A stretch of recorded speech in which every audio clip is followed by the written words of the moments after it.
Hello, everybody. Welcome to welcome back to our channel. Rob and I have a special little show we're going to do today. We had reached out to Gavin Ashenden about a week ago after I actually saw him on Connor's podcast. Well, two things. I saw Gavin. I saw you did an interview discussing the Calvin Robinson scenario. And I thought it was so interesting, your take on it. And then I watched you on our friend Connor's podcast. And I actually named the title of this video after something you said on Connor's podcast, referring to the Reformation as a deformation instead of a reformation. And I just thought it was just such a brilliant point. So I figured we would name the episode that. Yeah, so if everybody please hit like, hit subscribe. You guys know the regular routine. And then we're just going to get into this. Rob, did you have anything you wanted to add? No, I don't think so. It's nice to have Dr. Ashenden on, so welcome. Yeah. Thank you. So Gavin, I've seen I think 4 or 5 interviews with you, and everybody kind of asks you the same thing. But Rob sent me something from your About page that I haven't seen anybody ask you yet that I thought was so interesting. So during the 1980s, when he was also vice chair of Keston College, he was involved in smuggling Bibles and medicine into the former Soviet Union and samizdat out for publication in the West.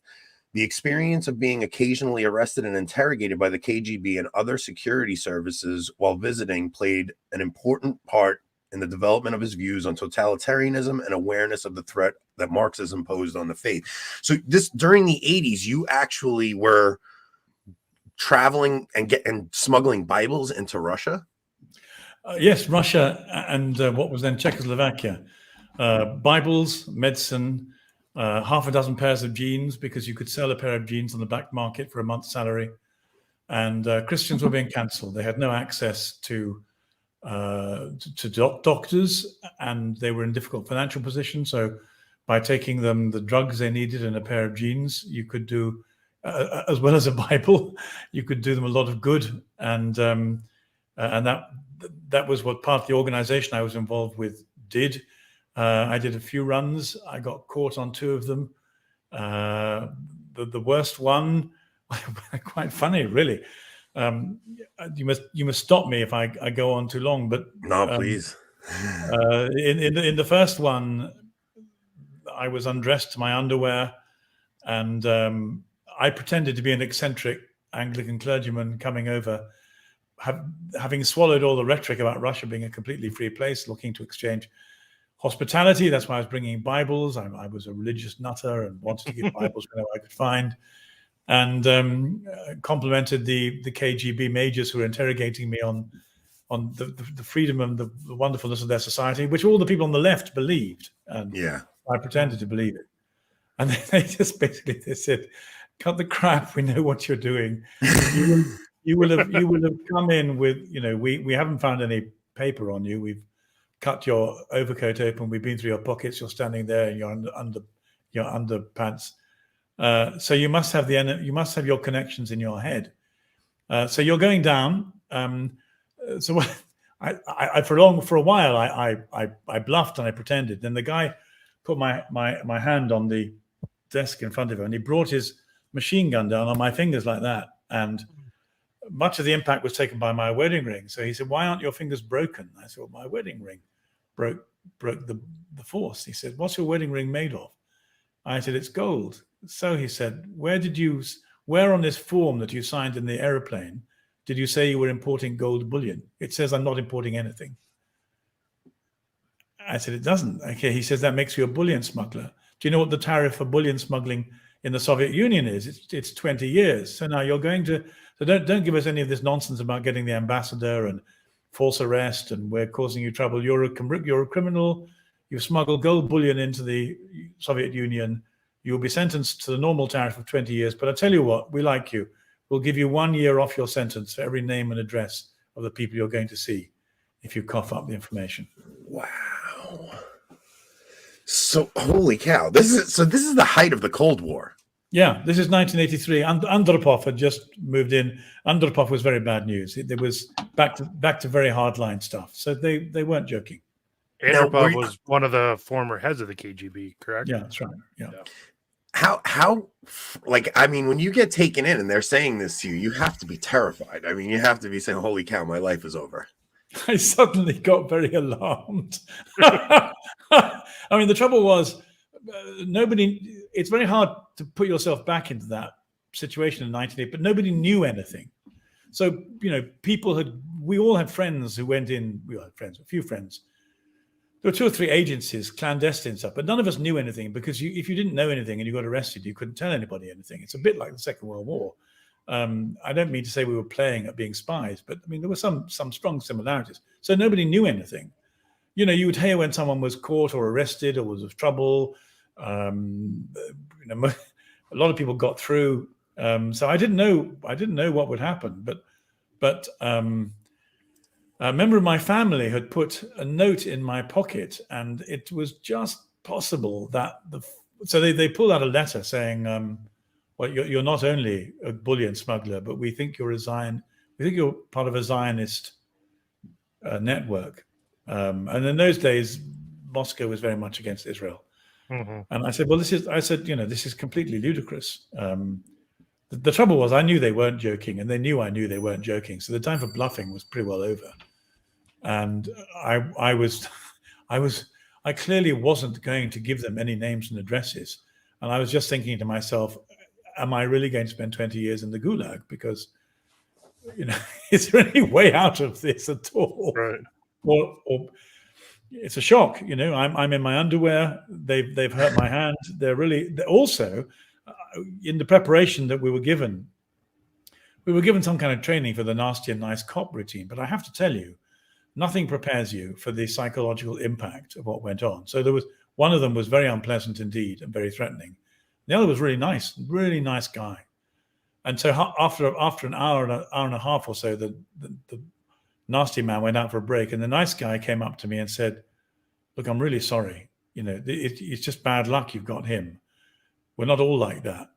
But let me tell you another thing you don't know. I've got a 5-year-old daughter. How old's your daughter? My daughter's 9 months old. Mine's 5, but she's got cancer. And I can get a treatment, but I simply don't have enough promotion. Is there any chance you could help me? If you give me a couple of names, I'll get promoted. My daughter gets cancer treatment. You could save a life. Oh, okay, they'll go to prison for 5 years, but you're saving my daughter's life, mate. You know, we're fathers. Wouldn't you want me to do this for you? This is good cop, bad cop on a level I could not even imagine. Wow. Well, I have to say, it really does your head in. Yeah. You know, I knew what was happening. The little video camera at the back of my head said, this is good cop, bad cop. He's lying. It's not true. But I'm a bit of a sucker. You know, I'm a Christian. I'm a priest. Someone comes to you and says, I had lots of people come to me in my life and say their 5-year-old daughters were dying. It's very hard to say this is a lie. And it does your head in very bad. You know, it really, really disturbs and disorientates you. And I at the time, I thought, well, this is very effective. I didn't know I find this so emotionally destabilizing. I'm really going to have to hang on very hard here, or I'm going to crack. And then like a miracle so ludicrous took place that you couldn't invent this. So they went into my coat pocket and they said, there's a letter here which suggests that you may be a part of a Zionist network. Now, as it happens, at the time I didn't know it, but as it happens, my father's Jewish, and therefore I'm half Jewish. But so, you know, it could have been, but that's just an accident of history. So they said there are 3 signatories on this letter, and it incriminates you. So we'll start with you telling us who the signatories are. And I said, well, no, you must start by telling me what the letter says. Oh, I'm not stupid, they said. Just take it from us. It incriminates you. It's more years in the gulag. Once again, you'll get time off for helping us. Who are the signatories? And I thought, what the hell can they have put? You know, because it's not impossible that someone might have said, you know, good luck with your smuggling, Dad. You know, in a sealed up. It's not impossible. So I didn't know what they had. So I said, well, okay, what are the names? And they said, so first name, was this your wife? Okay. And there's some kisses next to it, right? Yes, right. And the next 10, they were worried about the 2 next names that were giving us trouble, they said. Who's Hannah? I said, well, Hannah's my 9-month-old daughter. You've got to be kidding. Well, first of all, you're going to see. So first of all, I can tell you now, the handwriting for all three is the same. These are not three signatories of an Israeli underground plot. It's one person sending a card. I don't know what the card says, but get off my back, guys. It's clearly, you're having me on. You're trying to destabilize me. This is one person sending me a card. Whatever the cards. Oh, they said the card tells you you're in trouble. But the third one we're most interested in. I said, well, who's the third one? They said, okay, so who's Zachary? Zachary. And then a moment of inspiration came to me. Am I allowed to swear on your show? I'm probably not. Yeah, go ahead. No, go for it. Go ahead. I saw a way out and I took it. So I stamped my foot and I laughed at them and I pointed at them and I said, you guys are the most effing incompetent interrogators I've ever met in my effing life. Get me someone who's effing competent. I'm not talking to you effing morons anymore. This is hysterical. Give me a break. Give me a cup of tea and give me somebody competent. And they said, what? I said, look, you morons, you're accusing me of entering into a Zionist conspiracy with my effing cat. And next to the effing cat, you'll see an effing paw print. Okay, no kisses on this one, just a paw print with 5 talons. Get me an effing superior. You guys are useless.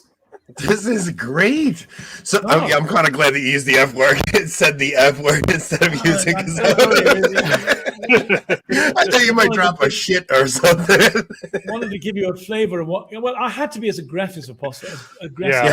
Yeah. This was. I was saying, get me a blooming interrogator.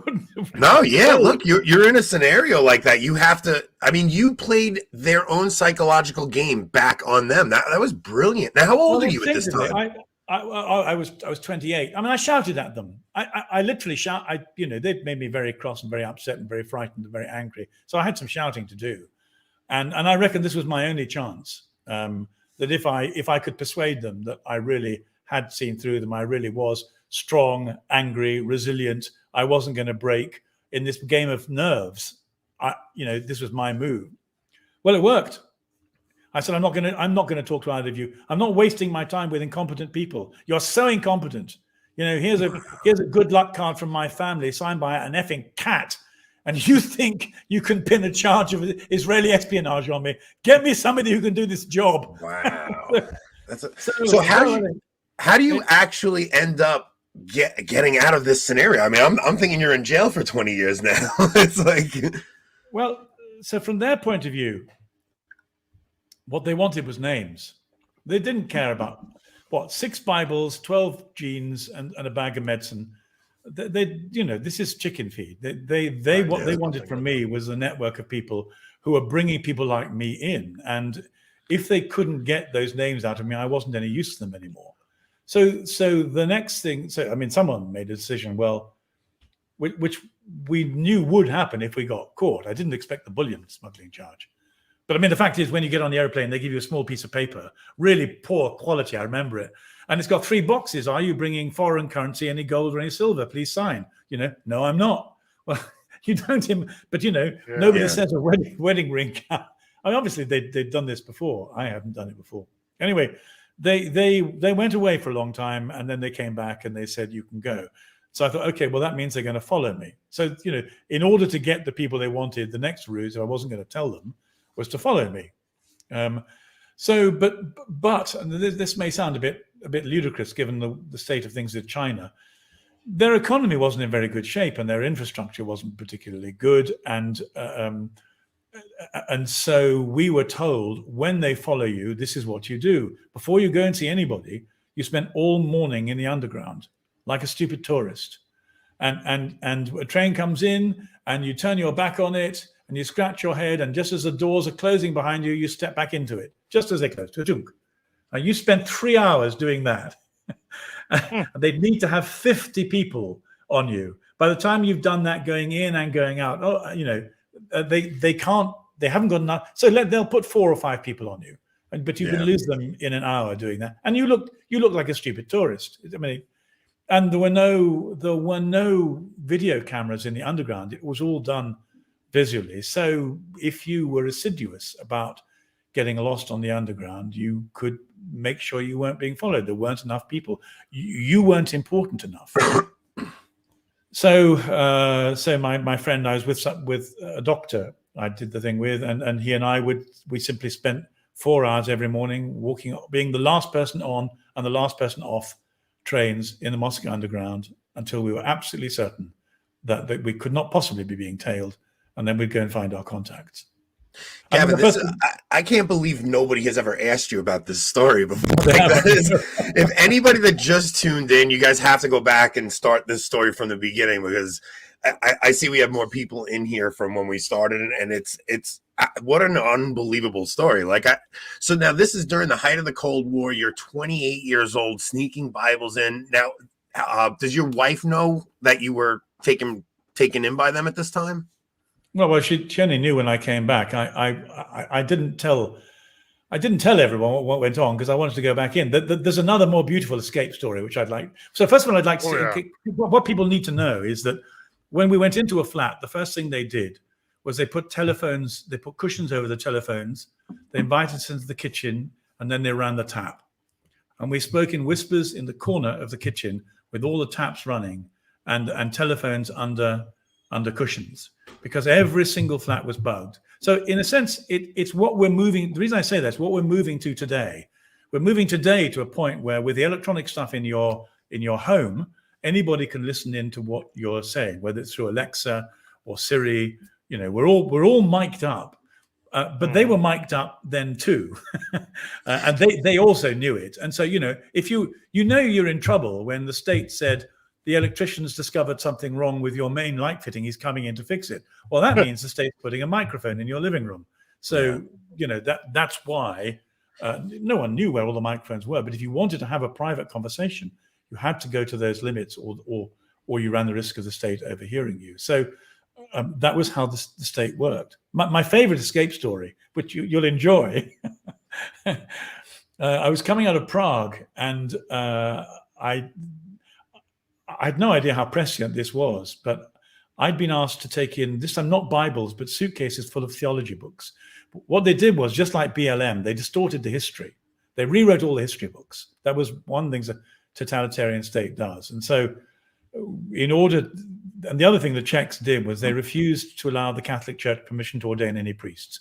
They just said, we don't really need to kick ass. We just refuse ordinations for a generation, and the church dries out. No priest, no church. So the church went underground, like we're going to have to too. I mean, part of the reason this is all important is because we've seen it played out in slightly different circumstances, and it's coming back in such a similar form. So we have to go underground. There'll be a catacomb church. They did that there, but there's no way of getting access to books. How do you train priests in theology and history if you've got no books? So we brought the books in. I was told I had to go to the gym for 6 months so I could carry a couple of suitcases with books and make it look like it was only underwear. And, a whole lot of rules. Don't let anyone touch the suitcase. All the taxi drivers are informers. You carry your own cases, and then you give the books to your contact. And then underground priests get trained competently. So that was what I was doing. But going out, I was bringing the West, and particularly the left-leaning press, refused to acknowledge that Christians were being put in prison for their faith. And the only way of doing it was to bring out proof, and proof was very hard to get. So what happened in Czechoslovakia was the little old ladies were going to court, and they would make notes, or they'd remember what would happen. So if their postman was sent to prison for 10 years for having a Bible, they would make a note of his name, the court, the sentence, the judge, and they'd write it down. And then what they did was they got pieces of tape and almost like a kind of Shakespearean folio or sort of early copy of the Gospels. They'd write it down in very thin writing and give it to us, and we would then publish it. So not everyone read it, but the fact was, if you needed to prove that the Soviet regime was carrying out this persecution of Christians, you could prove it. Well, getting the stuff out was very difficult. In fact, getting that stuff out was much more dangerous than bringing Bibles or books in. And what they did was they wrapped it around my leg from my knee to my thigh, like that, and I walked out. So as long as you're not stopped, all is good, except I was stopped. So on my way out of Prague airport, there was a guy doing fingertip searches of everybody. Now, again, this will be, we're now in a situation because of Islamic terrorism where we're used to everybody being searched by everything. But in those days, it didn't happen very often. The first tip was always find a Jewish person on the airplane if you're going in, get behind them, because the Russian or Moscow airport will take them to pieces and try and confiscate their jewelry. And the next 5 people get waved through. So that was how. So, and that always happened. You found the rich Jewish person going to help their friends. You stuck behind them. You'd then wait half an hour while they were taken to people. And if you were in the next 5, you got waved through. So I got in several times like that. Coming out, you didn't expect to get searched, and we were being searched. So this guy doing everyone had to go through. There wasn't a metal detector; it was the equivalent of it, and he simply started at the toes and he worked his way up your body. And I thought, as soon as he gets to my knees, this is going to be worse than bullion smuggling. They really hated people who did this. I'm in such trouble. So I prayed and got to him. And on the inside of his arm, he had a metal detector. So as he went up, the metal. So he started with my toes and he got to my knees. And then miraculously, the metal detector went off. And he stopped. He hit a panic button. 7 men came in from a room with machine guns, and they made a semicircle around us, pointing machine guns at me. And he then said, "Right, what's this?" I had to think very quickly. What the hell? What set it off? I had a long anorak at the time, a kind of ski jacket, and it went down to my thighs. And I was very poor, and it had holes in the pockets, which and through the holes in my pockets, my keys kept on falling down into the bottom corner near my knees. And it hates the keys. I have 5 seconds to get this back. So I hope I don't offend anybody. I'm so sorry. No, listen, this is the show you're going to be allowed to offend people on. Please go ahead. I went down. Okay, it's the keys. I pull them out. I then did this thing. I then became gay. I became rabidly homosexual. I'm very happy to find my keys. So I went, my keys. You found my keys. Whoa, you're a wonderful man you are. And I went up to him and I put my hands on his shoulders and I kissed him hard on the lips.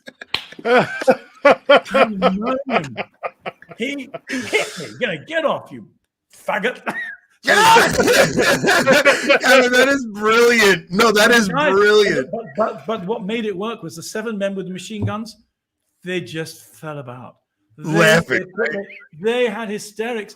They pointed at him because the joke was on him, not me, and they mocked him. They mocked him mercilessly. So then he went, something's happening here, and I need to find out what it is. This guy has just created an A1 diversion. My colleagues are taking the piss. I'm going, isn't he beautiful? Isn't he wonderful? So sorry. Anyway, it was that or prison. And so he came back to me and he mistakenly thought I was trying to hide something metal. So I went back up and down my body with a potato, and I said, no, it's the keys, you lovely man, you won. Oh my goodness, this is I was going to get locked out. Guys, have you ever been locked out? Oh, I love it. Gavin, what an amazing story, man. I'm telling you, look. So he kind of hit me a few times. Went up and down, he hit me, shook me. You're doing something and I don't know what it is. And I just, the more I camped it up, the more the soldiers behind him laughed. The more they laughed, the more he lost his nerve. And finally, he kicked me out. Waved you through. Waved me through. So I sat on the airplane. And this was my last trip because my nerve broke. I sat on the plane and they held us on the tarmac for an hour. And I knew what they were doing. They were phoning Moscow. They were phoning Krakow. Because there were no computers then. So they were looking, who is this guy? What's he up to? Is there any form? We're not letting him go until we've done some checks. So the whole plane sat there. And what's a polite way of saying I was shitting myself? I can't. I was shitting myself. And I must say that was one of the hardest hours of my life. And then when the airplane took off, well, I thought, if you ever fancied yourself as James Bond, you can't anymore. You are so scared. You are, that it was very frightening.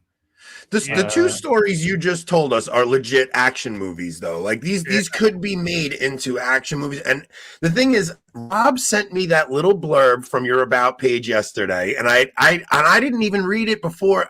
Like, you know, doing research for this, I was like, all right, maybe we'll talk to him about Calvin Robinson. Maybe we'll talk to him about his conversion. But I know you've talked about that with everyone. And Rob sends me this little clip, and he goes, "We need to ask him about this." And I'm like, what an unbelievable story. I'm so glad I led off with it, because I think everybody's heard your conversion story at this point, right? I mean, you've told it several times, but now going through all of this and seeing how Russia does things, what are some of the similarities in the modern, because you right off the bat, when you're talking about them listening in and stuff, like this was 80s technology, like you said, it's a phone, maybe they could hide something in a light. We're all carrying microphones with us now.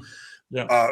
Rob and I have, you know, we'll make sarcastic texts between each other about some of the garbage going on in the rainbow area these days. And Rob's just like, dude, we can't even talk like this in joking fashion in text messages, because they can use that against you. Now, do you see like some of the similarities from, you know, I mean, communist Russia at the time to where we're heading now?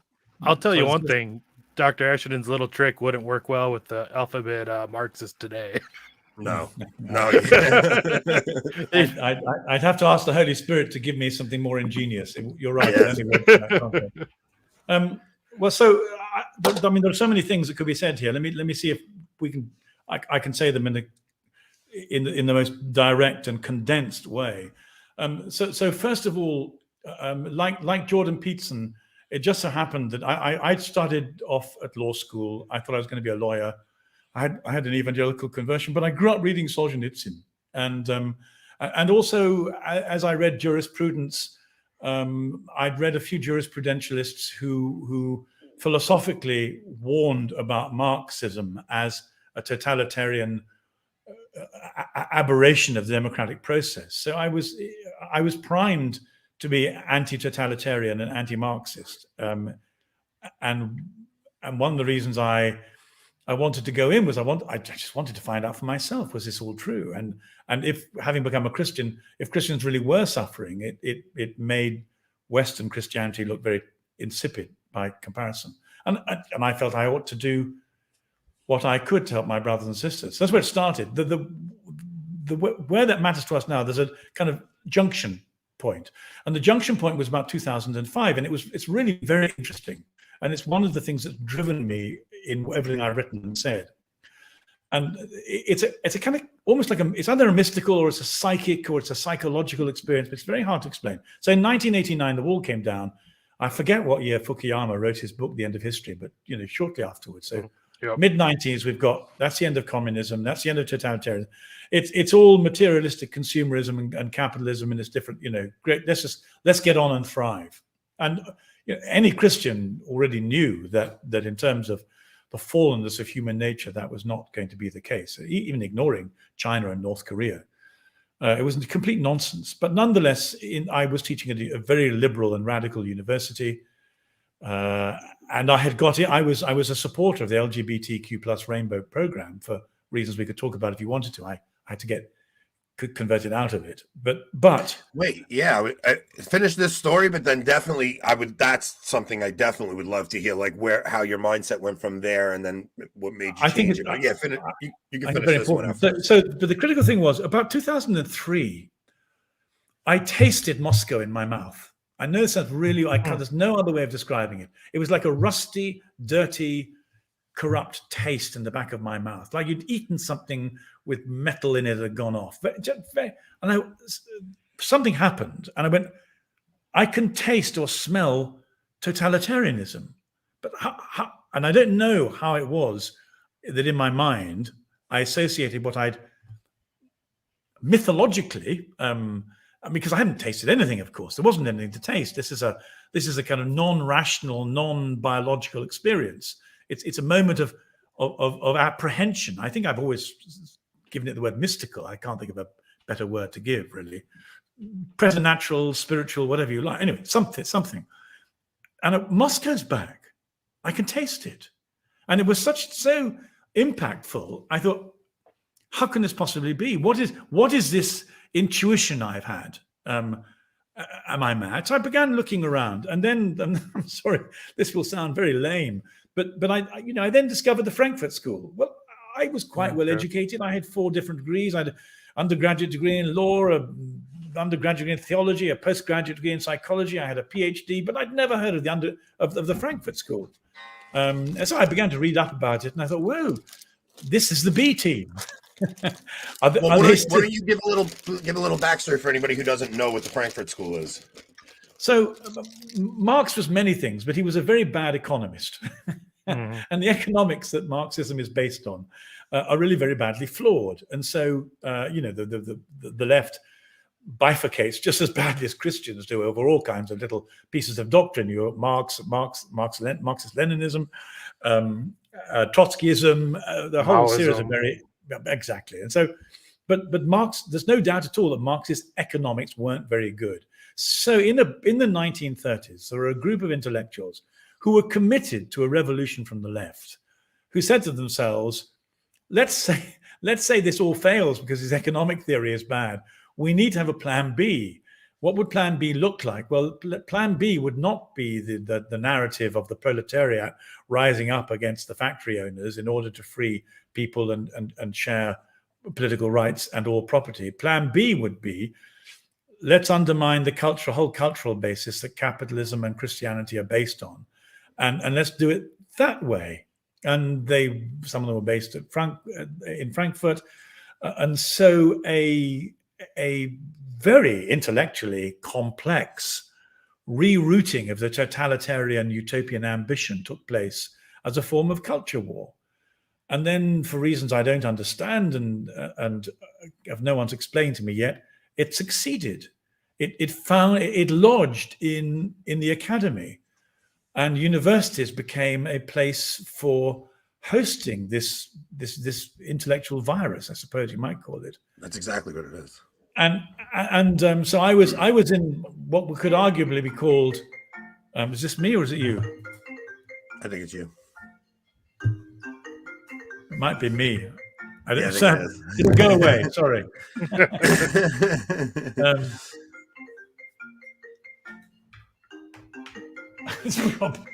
Don't worry about it. We'll edit this all out later and post. Don't worry. No one will ever hear this. You guys know how good we are about editing things. Stop it. I'm not in. Give it a second. I'll stop. Do you remember what it was in 2003 that gave you that intuition to begin with? Came from nowhere. Just literally stopped me in my tracks and came from nowhere. So I then read up, and I was in arguably the most radical left-wing university in Great Britain. Half a dozen to choose between, but mine was right there at the top. And so the faculty were very much involved in this.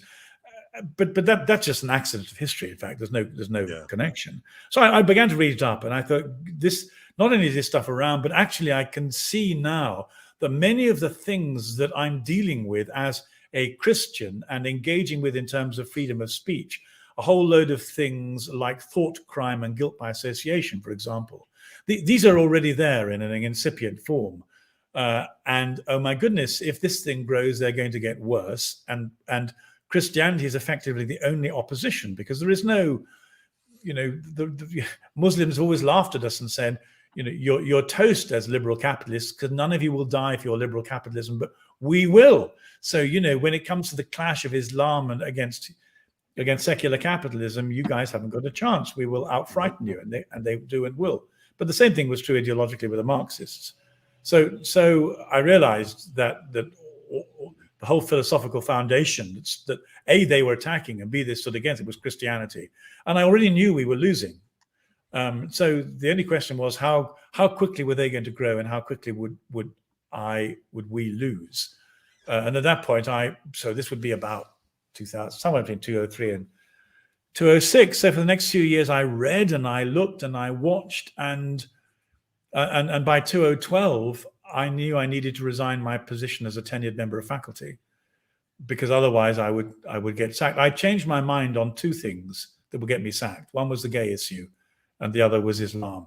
The reason for Islam was I had Muslim colleagues. I also taught Islam at a postgraduate level on a course involving Jewish, Christian, and Islamic mysticism, and so I was reasonably well informed, and so I knew what was knew what was going to come in terms of the Islamic struggle, and suddenly I now knew what was going to come in terms of what would be an earlier struggle from the left. And because I changed my views on rainbow issues, I'd get sacked.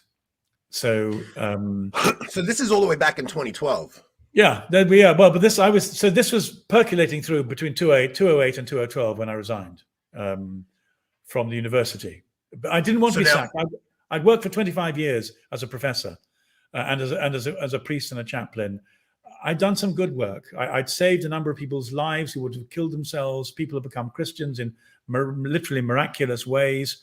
I had preached at the atheist funerals of Nobel Prize winners, teasing them about God. I'd done okay. I mean, but if I'd been sacked, all of that would have had a shadow cast over. Right. So I'm afraid in my pride, I decided I want to go on talking about these things, and I don't want to be sacked. There's only one way of ensuring that. I have to leave the university, then they can't sack me. I'm waiting for them to take away my PhD, but that hasn't happened. They will. They will. They will. The thing that's wild about this is that I think it took a lot of people until around 2015 to really have that aha moment when they saw. I mean, I think Trump broke people throughout the world, not just in America. I think Trump was such a worldview shattering thing where the left really just dropped the pretense that they had of any kind of civility at that point, and they just went ballistic. So now back in 2012, you have this now you're still an Anglican clergyman at this point, right? In 2012. When was it that you started saying, okay, I have to actually leave the Church of England? Well, in 1980, I had the chairman of the Church of England's, the clerical chairman, the priest chairman of our parliament, the General Synod, who was worked quite close by me in South London, where I was ordained an Anglican priest, or minister of religion, as I should now say, came to our deanery, our group of 20 parishes, and asked somebody to argue with him about the ordination of women. And I had no views on it at the time. I'd done 3 years of law school, 3 years of theology, the whole load of stuff I knew nothing about. But I had always been a little bit wary of the arch feminists. Mainly because I couldn't see where it was going. I mean, of course, in terms of first wave and second wave feminism, they presented themselves as issues of justice and parity and equity, of course. But nonetheless, even at the time, I wasn't sure that capitalism would be kind to families as mothers moved out into the workplace. And actually, G.K. Chesterton had said some fairly prescient things. Mm-hmm. I mean, it was that joke of his, a whole generation of women stamped their feet and said, we will not be dictated to, and immediately entered the workplace as stenographers. Quite funny. Well, the funny thing is that, especially, look, the Anglican Church, we can say like, oh, they're not Catholic, but if you look at the things that have happened in the Anglican Church and how they've affected the world, in 1930 at the Lambeth conference, they allowed contraception, and you saw the world all changed right after that. And now when the clergy when they allowed female priests and then even female bishops, you could see the pressure that gets applied to the Catholic Church. And this whole, I really think the whole transgender movement stems from that. I mean, if you're going to allow women to be priestesses, because that's what it is, like, it's not just because Jesus only ordained men. There's something fundamental about the difference in men and women. This requires an analysis, or people would think we're just misogynists. And it really took me decades. So the reason I went back to 1980 was it took me decades to unfold the intellectual implications of this. And so I agreed to argue against him. So I said, no, we should keep the church traditions, no women priests. And he put it forward. And I came across some very interesting French theologians. I actually did some good theology, and some of their ideas stuck, and I began to be mistrustful of the secular movement to ordain women, but I couldn't see why quite. And so, I mean, the simplest reason now is that feminism is based on the notion of equality and interchangeability, And the problem with those things is they bring in an overarching philosophical framework of relativism. There is no absolute. If things are interchangeable and there are no absolute truths, and even gender isn't one of them, then any frame of reference that relies on an absolutist or an absolute moral or even an objective frame of reference, it's toast, it's cooked. And Christianity depends above all on the absolutist claims of Christ. And so if you bring in, as part of you recalibrate the DNA of the philosophy of Christianity, and you make it relativist and egalitarian, then Jesus ceases to be the incarnate logos come into the world to make the Father known. And there are a whole lot of other things you don't even notice at the time. And that is that if you begin to get cross with fathers and people, then the whole work of the Holy Spirit to introduce Abba, Yahweh as Abba to us, which is it's a miracle of the Spirit, that becomes politically unacceptable. Women can't find God as their father because the father has been toxified, and this is one of the things that feminism starts with. So one of by 2008, I was pretty clear about that, and I reckon I could stay in the Church of England until they ordained women as bishops. There was a argument for saying that the whole thing about priesthood was about discernment. It was going to be tried. It might be tried and seem to fail. Don't jump ship whilst it's being tried. But the moment they became bishops, that stopped any claim of Anglicanism as being part of the Catholic Church. And I saw myself as a Catholic Anglican. So, the moment that happened, that changed the whole of the ecclesiology, my ordination, the nation of church. And I had told people how to cope with it. You just accept the women as senior administrators, and you find an alternative Anglo-Catholic bishop who will give you oversight. They made allowances for that.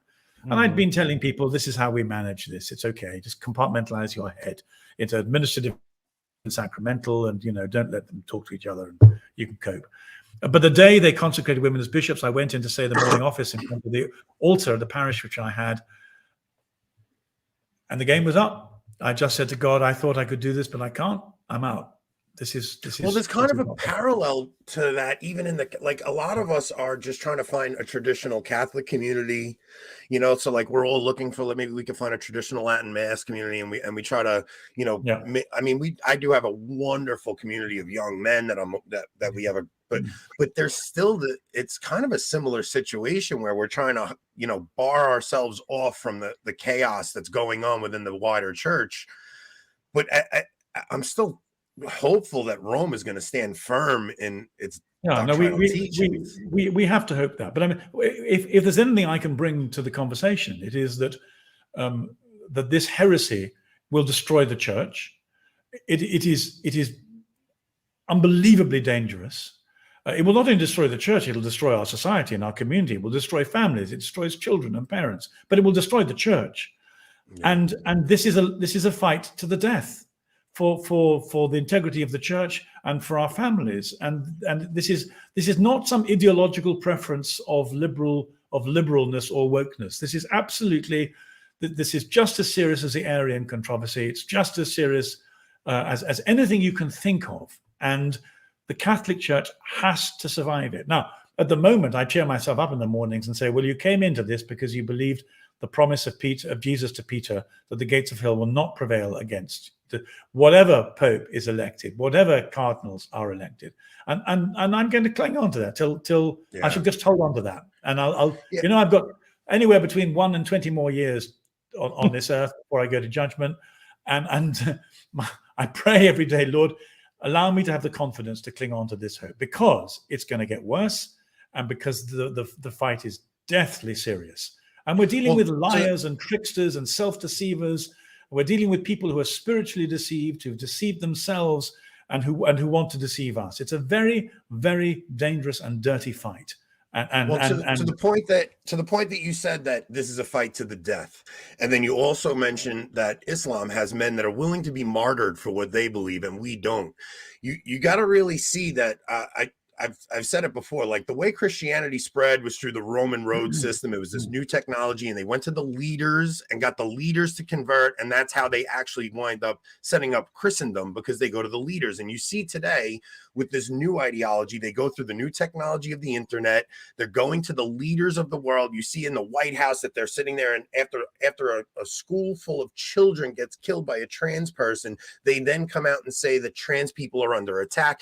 You can see that this trans person was willing to die for what they believed in, and not many Christians are willing to face martyrdom in these days. So we really are in a struggle to the death of the West itself. I mean, this is, Joe Biden had said yesterday that trans people are the soul of the nation, and he's right. He just, not the way he's meaning it. It's really something that is rotting the soul of what was formerly Christendom, that you're just seeing everything collapse around us.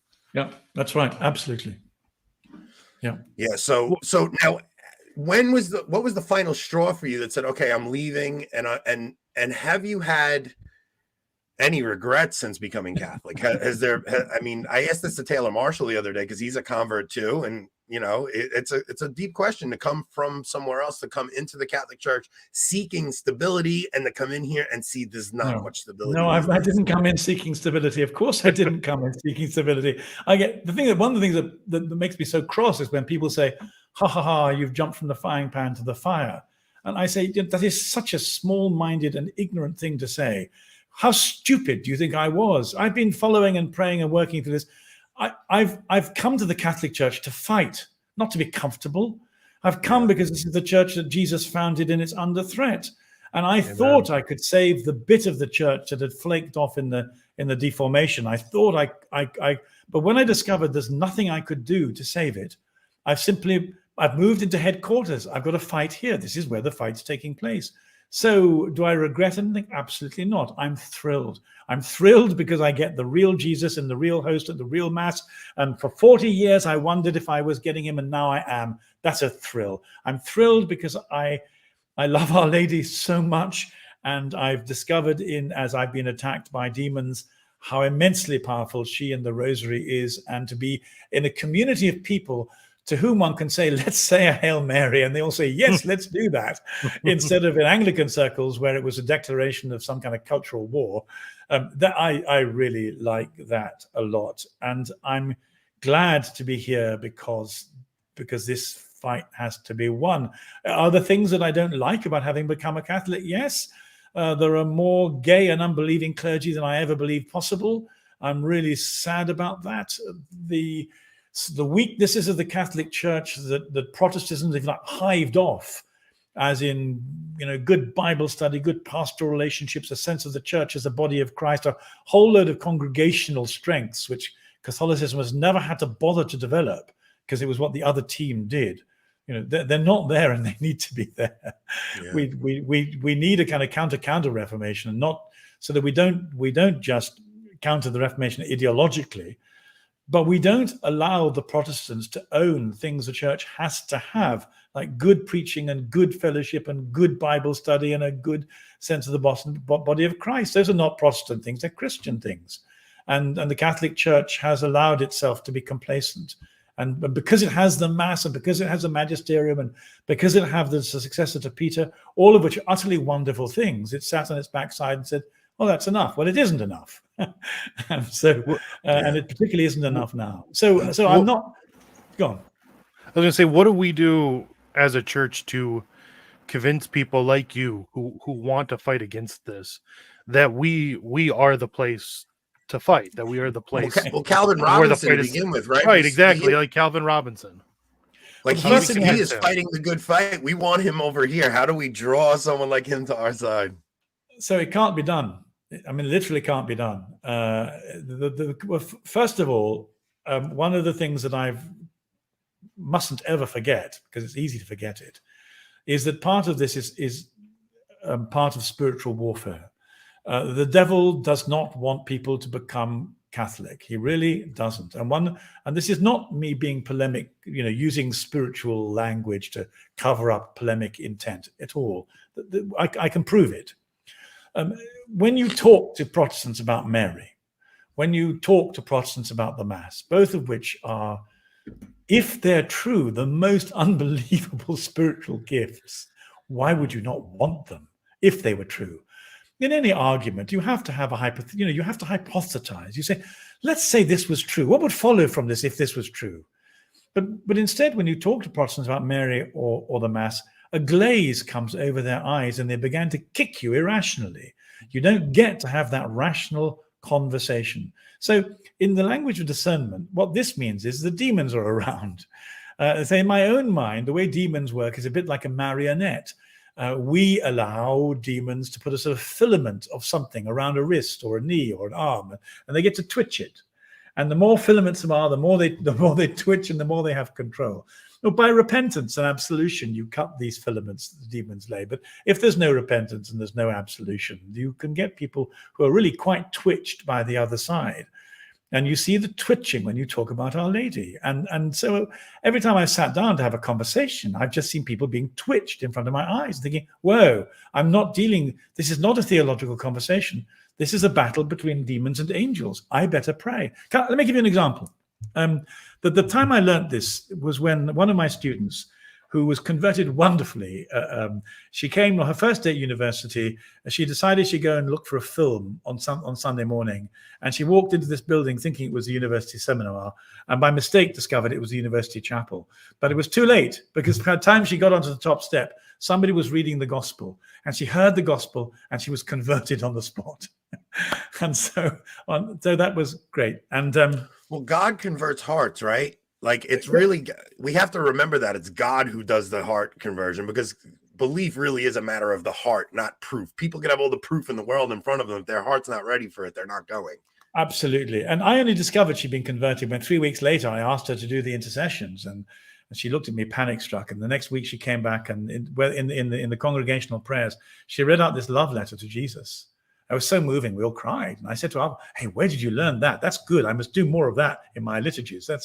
And she said, I have no idea what you're talking about. I only became a Christian 3 weeks ago when I walked into the chapel and heard the gospel.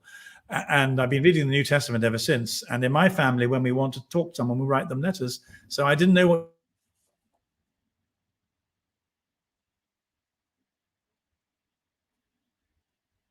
Oh no, did we lose him? And so I said, well, this is amazing. Anyway, she became the most lovely Christian. But every 4 or 5 years, she would leave. She'd give up on the faith and she'd go New Age. And I would go and find her. And I'd say, come back. Why? And, oh, well, okay, well, these friends, this time of day, well, a whole lot of stuff. About the 4th time, about 12 years later, I was sitting with her in a car saying, we haven't seen you. Well, come back. What is it? And getting absolutely nowhere. And to tell you the truth, I was getting a bit fed up with this. I mean, how many times you go and find the lost sheep? If they want to run away, maybe they should just run away. It's only so often. So I was having these bad thoughts. And then I noticed she had a glaze over her eyes. So this is hard to explain. It's a bit like the taste in the mouth. It's like a kind of reptilian third skin over an eye. And I thought, whoa, that looks demonic. What if? So since he wasn't listening to me anyway, I began to rebuke the demons in the back of my head. Not out loud, obviously. I didn't want to scare the poor girl. Mm-hmm. So I said, she belongs to Jesus. I see you. I see what you're doing. I didn't know it was you all this time. Now you leave her alone. Get out in our Lord's name. And Hail Mary, full of grace, And then over a period of 10 minutes, this skein over her eye began to dissolve and disappear, whilst I went on praying in the back of my head and trying to make my mouth say things that didn't matter. And then she suddenly stopped and she said, oh my goodness, I've given you such a hard time. I've been giving Jesus such a hard time. What on earth got into me? I'm so sorry. And I wanted to say, I know just what got into you, and it's gone out. And so the reason I tell this story is because it was I'm a would-be intellectual. I like arguments. Although I could have subscribed to this dynamic before, I'd never tried it out. And so now, when it comes to people being Catholics, most of the time I pray for them to be released from the demons that have blinded them to the truth of Our Lady and the truth of the Mass. I tell the devils to get out and to leave them alone and try and dissolve the twitching that it is. And then in the mercy of God, when the time comes, only something like this will loosen the grip that the enemy has, by which he stops people coming back to the church that Jesus founded. So the first thing is we have to pray. Secondly, there's a time. There's no point in forcing the time. It's like childbirth. It's like almost like evangelical conversion. There's a time when it'll happen, but we have to be praying for it and ready for it and working for it, so that when everything else comes into place, it can be done. But I know Calvin. I don't want to say anything about his own journey. He's not ready to become a Catholic yet. No, but he seems like he's right on the edge, because he's talking very Catholic. And even in that speech he gave, I mean, he was quoting the Catholic Catechism in it. I mean, it's like he gets the theology, but I'll leave it to him to tell you how far away he is. I won't. It's not for me to discuss his soul in public. There's a way for him to go, and even. Two things have to happen. First of all, he'll have to lose his confidence in Anglicanism. You can't become a Catholic if you still go on saying there had to be a Reformation. I mean, let's go back. We'll go back to the Deformation. I reread my church history as I became a Catholic. There's a very good book called I think it's called Reformation by an Irish historian. And I as I reread through Calvin, Zwingli, and Luther, I began to see these were not theological responses to the state of the Catholic Church. One was psychological, one was political, and one was philosophical. They had different agendas entirely. But there's an enormous amount of Protestant propaganda which retells history in a way that doesn't allow you to have access. And one of the things that softened me up was I became quite well read in 14th and 15th century mysticism. Bridget of Sweden, Teresa of Avila, of course, Julian of Norwich, Catherine of Siena.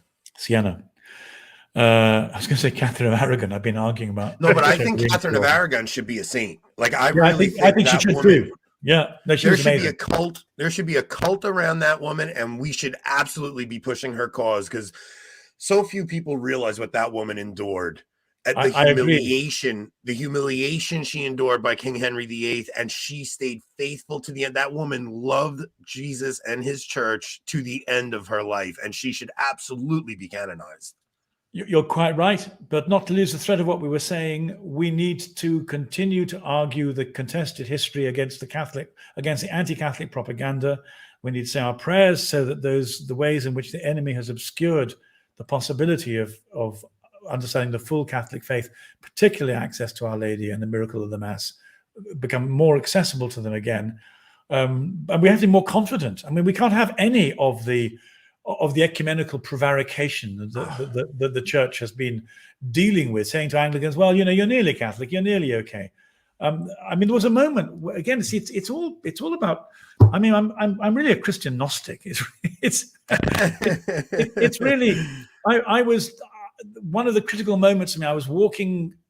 I was giving out the Eucharist in an Anglican church as an Anglican missionary bishop, invited back into an Anglican parish by my wonderful saintly friend who was the vicar there, and he asked me to carry the chalice whilst he gave the host. And I grew up thinking Cranmer was a very sophisticated and multi-layered person who produced a liturgy of supreme depth and multi-resonance. And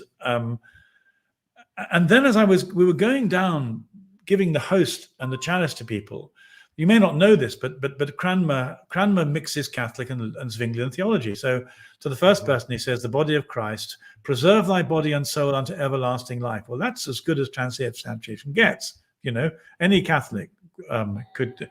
But then to the next person, he says, the Zwinglian phrase, "Take and eat this in remembrance that Christ died for thee, and be thankful." Well, now what that means is that whatever goes on between you and this piece of bread is very much up to your own religious imagination.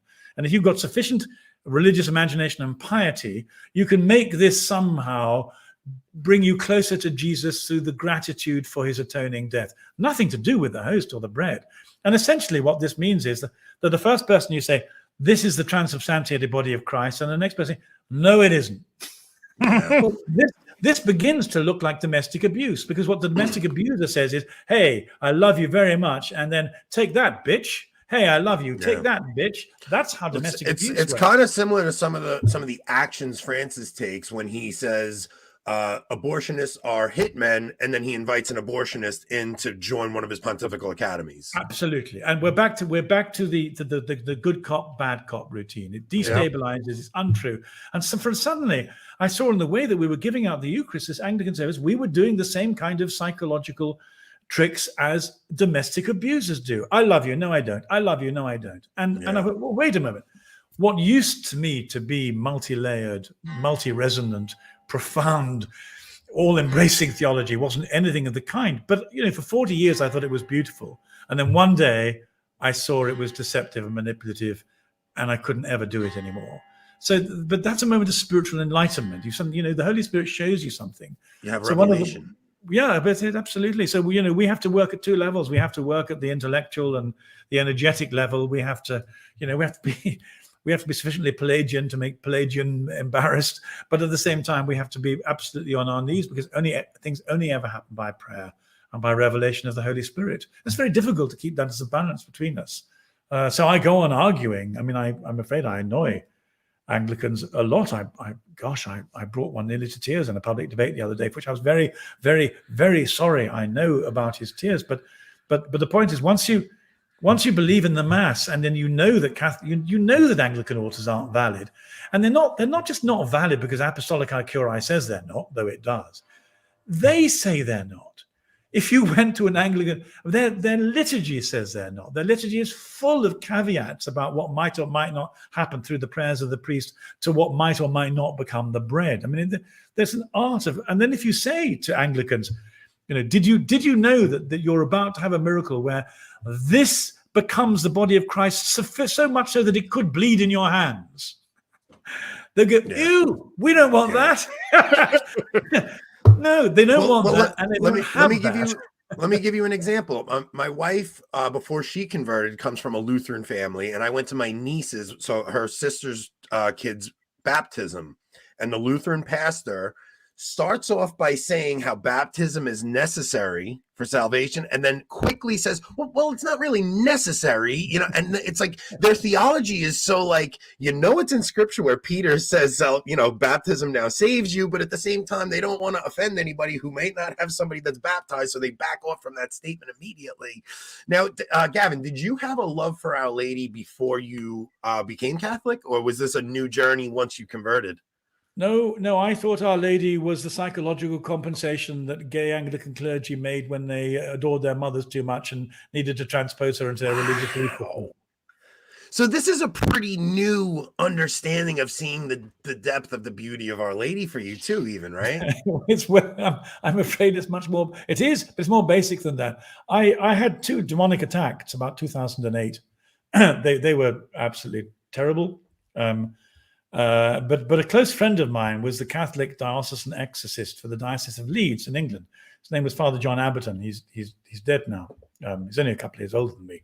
He was a very good friend, and I was attacked by the devil between 1 a.m. and 5 a.m. for 3 nights running. And after the first night, when I was in hell, I phoned him up and I said, John, I'm either having the nervous breakdown to beat all nervous breakdowns, or else the devil is really getting at me in a way that might literally destroy me. What do I do? And he said, well, you idiot. You ask Our Lady. You're praying the rosary, aren't you? No, I don't pray the rosary. I mean, John, and then I launched into some stupid theological debate about how I respected Mary as a theological, all that bloody blah nonsense. And he said, I remember him saying, he's a Yorkshireman. He said, well, lad, he said, it's time for you to choose between being in hell or getting to know Our Lady. It's up to you. So I told a story recently about how my own mother, I have a brother who was dealing with substance abuse, and all of us wanted to give him tough love. And my mother left an avenue open where she was the only one speaking to him throughout this whole incident. Yeah. And because she showed him this avenue of mercy that none of us did, he always had that in to come back into the family, and he ended up getting clean and all that. But seeing my own mother and seeing her role as like almost like a mediatrix of grace toward my brother helped me understand Our Lady in a way where I've been at points in my life where when I had left the church that I was in such horrid state of mortal sin that only Our Lady is the one, like she's the only one I could have ran to. It's like where Christ closes the door, Mary opens a window. And I never understood that unless I had my own mother to really reveal that to me. And it's such a powerful role that Mary has that I would actually say, like, of course Christ is our savior, but I have the same fraternal love for Our Lady or familial love for Our Lady that I do for Jesus, because their hearts are so closely united that you can't, I love her with all my heart. Well, once you have any intimation of who she is, you can't but love her. And so for me, I spent 3 nights with this demonic attack, and at the end of the 3rd night, the demons began to go after I've been praying the rosary, and she left her a fragrance of roses in the room. In fact, well, it's even funnier than that. My wife thought I was having a nervous breakdown, and so on the 3rd night, for the next 2 nights, I just prayed the rosary all night. I'd gone without sleep 3 nights. I was very badly beaten up. The threat of condemnation and despair that hell always brings really undermined me very badly. And I'd just begun to fall asleep at 5:30 on the 3rd night as the power of the demons diminished. And then my wife said, for somebody who's having a nervous breakdown, if I were you, I'd avoid a domestic row. And I said, woman, I've just got to sleep for the first time. Why are you waking me up? Please don't do this. I'm not very well. And she said, well, you should be more responsible. And I said, what are you talking about? So she has a very highly developed sense of smell. And the rule is that in the spring, this was the spring, I close the bedroom windows so she's not woken up by pollen. So she said, you've left the bedroom windows open. And I said, actually, there aren't many things I'm sure of at the moment, but I know I closed them. So get off my back. And she said, you really shouldn't add lying and cowardice to failing to do your domestic duty. If you know what's good for you, don't dig a bigger hole. I said, woman, get off my back. I closed the windows. I'm not lying. I'm in trouble. Let me sleep. Huh, she said. And then she got up and stomped off to the windows as we do in domestic arguments, and then came back. And this, I knew I closed them. So there was silence. I said, okay, what did you find? She said, you're right, the window's closed. I said, okay, thank you. Well, she said, you better explain why the room is full of the smell of roses. Did you smell them? Did you smell them, or only she? I've had a bike accident when I broke my nose when I was 24 at seminary. I can't smell very much. No, but she said the smell of roses is so overpowering I can't sleep. I assumed you'd left the window open. What does it mean when a room is full of the smell of roses? Well, I may be an Anglican, but I'm still quite well read. I said, it means Mary's here. Well, she said, I should think so too. It's about time. You've been clacking those beads for 3 nights. Wait, I have to ask you there's a couple of questions that we're going to ask. Do you have a time limit, Gavin? Do you have to run? No, I'm fine. Okay, excellent. So where is your wife throughout this whole journey that you're on? Is your wife coming along with you? Where is she now? Is it something you'd rather not talk about? So the important thing to say is she was brought up in an atheist household. And again, I don't want to say much about other people not here, but sufficient for the conversation. To my great surprise, in about 2014, she said to me, I want to become a Catholic, and I treated her very badly. I said, you can't, we're married, I'm an Anglican priest, that breaks the marriage up, it's a divided family, we've got to do it together or not at all. Well, she said, you do it then. I'm not doing it. And I'm afraid. This is another reason I believe in a demonic twitching, because I behaved very badly. I lost my temper. I didn't lose my temper, but I was quite rude to her. I said, you can't do this thing. I was horrible. And so she stopped. And then about 4 years later, she came back to me and said, I'm sorry, I know, please don't be so mean as you were last time, but I'm afraid I've got to become a Catholic. And I said, well, what is it this time? And she said, every time I go into an Anglican church, if you're doing something or taking me somewhere or we're visiting or you're preaching, She said, there's just the absence of God. But whenever I go into a Catholic church, I've discovered the presence of God. And I'm not going to waste my time in buildings where God isn't present anymore. Life's too short. I'm going to become a Catholic. No, I said, well, how do you know? You know, I'm quite sensitive. I haven't noticed this. And she said, well, you know, how many times you've been into an Anglican church? Actually, I have noticed it. There have been a couple of times when I've had a great sense of the Shekinah of the Lord being stripped out, almost as if the place is physically bare. But I yeah, so hadn't. people who don't know, the Shekinah is the glory cloud of God's presence.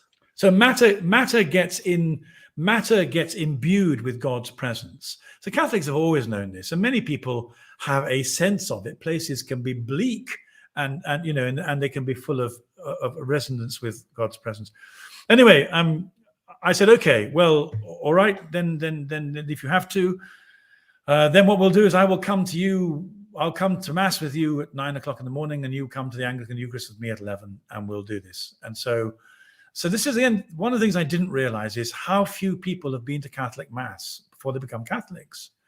I mean, I'd had Catholic colleagues. I've been involved in ecumenical work for 40 years. I knew the liturgy. I'd composed a joint liturgy with a chaplaincy colleague at university. We thought we were very, very clever. But I'd never been to Mass, as in been to Mass. Mm-hmm. So I started going to Mass every week with her. And you were done. You had no shot. Yeah, no, I was done. And again, something very interesting began to happen. On a Saturday, when I think about the next day, in my mind's eye, the altar in the Catholic cathedral where we went began to grow so that it began to fill the arch underneath. You know, began to grow to about 50 feet in my imagine. Can't explain it again. So and the very nice little lovely Anglican church where my very holy priest friend worked, you couldn't fault him for holiness, one of the holiest men I've ever met. But the altar began to diminish and diminish like a coffee table.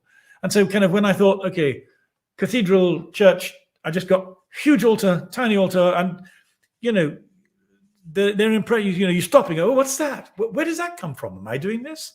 But I was left with the sense of the Catholic altar growing. And so, so as I experienced Mass, well, as you say, it was real. It was just real. I loved the way the Catholic clergy didn't seek to entertain the congregation. There has to be what church were you at? they just did the Mass, and it was you came for God. Whereas all Anglican clergy say, they act like circus performers. Hello, how lovely you're here. Great, this is what we're going to do. And a little bit of a joke, a bit of charm, ease people in, smooth them, stroke them out. Same thing out the other side. The whole thing lacks this sense of objective sacramentality. Even if the liturgy believes in it, the clergy clearly don't, because they know that they have to seduce people. I mean, they'd say pastoral care. But I would say, actually, no, you're not. You're trying to really nicify people into your. You're trying to sell them a car, just like Shia LaBeouf had said in that interview with Bishop Barron. And there's something about being trying to be like, you know, where you're trying to sell me. Yeah. It is. It's emotional manipulation. So my daughter had just made her confirmation on Tuesday, and the auxiliary bishop came in and he gave a great homily, and everybody was laughing and everybody thought he was great. And when we left, all the women couldn't stop going on about how charming he was. And I was just left with this sense of sadness that the holiness and the transcendence is absent.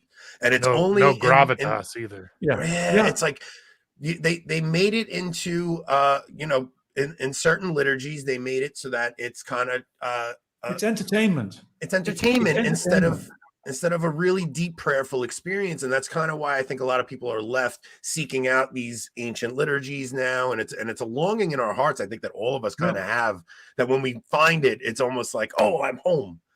Yeah. But it's a beautiful, and it's real. Nobody has to pretend. You don't have to compensate for Jesus not being there, because Jesus is there. Yes. So anyway, so Michael Hall actually wanted to ask, did you ever consider going into the ordinariate and becoming a priest when you became Catholic, or was that off the table? Oh dear. Humankind cannot bear very much reality. How much reality do you guys want? Can you cope with? First of all, when I was made an Anglican missionary bishop, one of the reasons I accepted it was because the orders of this American Episcopalian church came from a Catholic bishop, a bishop called Duarte Costa, who was a diocesan bishop in Brazil in 1946. And as we talked about why this might work, there was some thought that Catholic bishops with valid Anglican bishops with valid Catholic orders might be able to act as kind of ecumenical conduits in the kind of diplomatic world that we saw coming. Anyway, be that as it may, I had Catholic orders. And so one of the things that happened was my local Catholic bishop asked me to come and see him, and very kindly saying, you're the nearest Catholic bishop to my diocese. He was very sweet. And so my orders were valid but irregular at best. And then he said, we need you on the team. So I'd like to ordain you. I'll send you to a canon lawyer for 6 months, and then I will ordain you to be a priest in my diocese. Will you accept that? And I prayed, and sometimes the Holy Spirit tells you what he wants, and the answer was yes. So I just instantly said yes. He said, well, when will you come over? And I said, well, maybe either, between 1 and 2 years, I'd like to write a book. There's some theology I want to do. He said, no, I'd like you please straight away. I said, oh, well, do you mean beginning of next year? No, he said, next week. Wow. So I prayed, and the answer was yes. I said, okay, yes. So then the process began of ordaining me, and it went wrong. And I still don't know why it went wrong, but I went through the psychological tests. I filled in all the forms, and oh, you're too rigid. I waited 2 years without anyone saying anything to me or anything happening. I was being humble and obedient, and I lasted 2 years. And then I said to the Lord, and this is quite painful because I'd given up Anglicanism. I was stripped of everything, but in a limbo. I thought, well, it's good for my purgation and my humility, but the trouble is I've also been involved in institutions where they abuse you. And there's a very difficult line between humility and obedience and being abused. It's not easy to know where it is. And after 2 years, I thought, okay, we're crossing the line. So I prayed, and I'd got fed up saying the office with the bad translation in the daily office of the Psalms. It's the Psalms are translated incompetently, and I don't like it. And so I noticed that the Ordinariate had translations of the Psalms go back to Coverdale, and they're rather beautiful. They're more accurate. They're very, very, very beautiful. So I said to the Lord, look, if I've got any years left, I'd like to say my prayers with these. Maybe I should join the Ordinariate. That would be an answer to my frustration with the Psalms. So I phoned my bishop up, who'd always been saying, in answer to reporters' questions, because people asked, when's Father Ashenden going to be ordained? It's with Rome. They're just taking their time. So I said, would you mind if I transferred to the Ordinariate? No, not at all. So the Ordinariate picked it up. And they said, well, we know the CDF very well. We're very close to them. We're a creation of theirs. We'll find out. And a few days later, I got a phone call saying they've never received your papers. Nothing's happened. You don't exist. Wow. So my papers had got, stuck. Someone had put them in the filing cabinet and closed the door, and nothing had happened. And I've never, nobody apologized. Nobody explained. Well, okay, I could still do humility and patience. That's what happened. So then the Ordinariate took it up.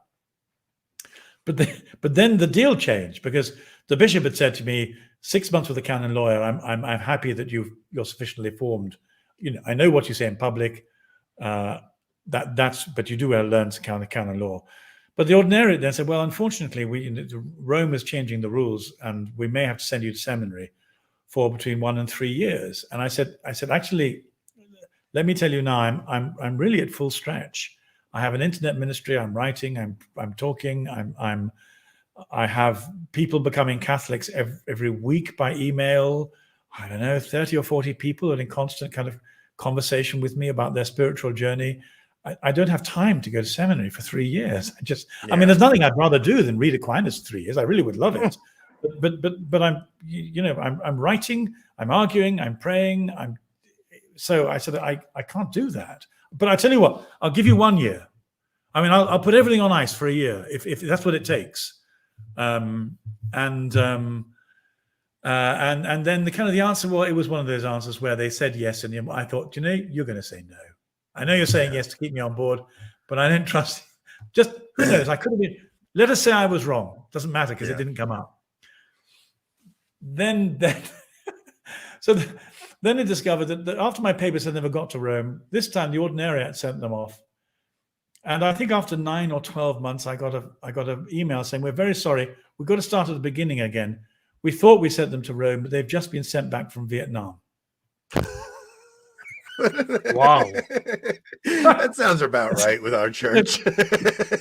Well, for 12 months, my papers have been in Vietnam, and they just sat there. And well, they're back now. We're going to give them to the papal nuncio to take them personally to Rome. And okay, humility and obedience. So we've done 3 years now with nothing happening. Okay.